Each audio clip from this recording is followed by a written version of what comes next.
Hood, un juif réformé né en 1911 à Brooklyn, était l'un des Four Chaplains, un groupe emblématique d'aumôniers interconfessionnels sur l'USS Dorchester. Sur le navire torpillé le 3 février 1943 dans l'Atlantique Nord, il pria le Shema Israël, la prière juive fondamentale affirmant l'unicité de Dieu, avec ses compagnons catholiques et protestants, unifiant les voix juives, catholiques et protestantes dans une prière commune pour les mourants paniqués. En cédant son gilet de sauvetage à un jeune soldat et en restant à bord pour consoler les condamnés, il incarna le commandement juif du Pikwach Nefesh. Sauver une vie qui prime sur presque tous les préceptes. Ce geste héroïque, où Good et ses collègues sauvèrent 230 vies au prix de la leur, symbolisa l'unité interreligieuse face à l'ennemi nazi.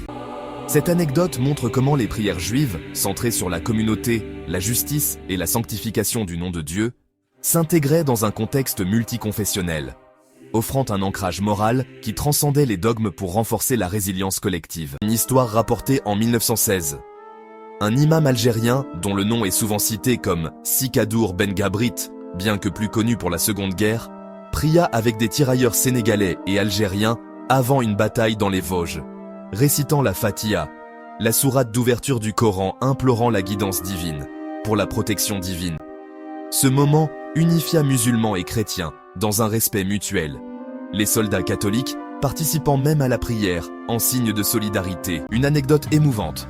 En 1968, lors de l'offensive du Tet, un aumônier bouddhiste vietnamien guida des soldats américains et vietnamiens dans une méditation collective sous les bombes, récitant des mantras pour la paix intérieure et la compassion, aidant à réduire la panique. Ces exemples soulignent que les prières non chrétiennes, qu'elles soient collectives, comme les récitations coraniques, ou introspectives, comme les méditations bouddhistes, apportaient un soutien essentiel, prouvant la valeur de la diversité religieuse au front.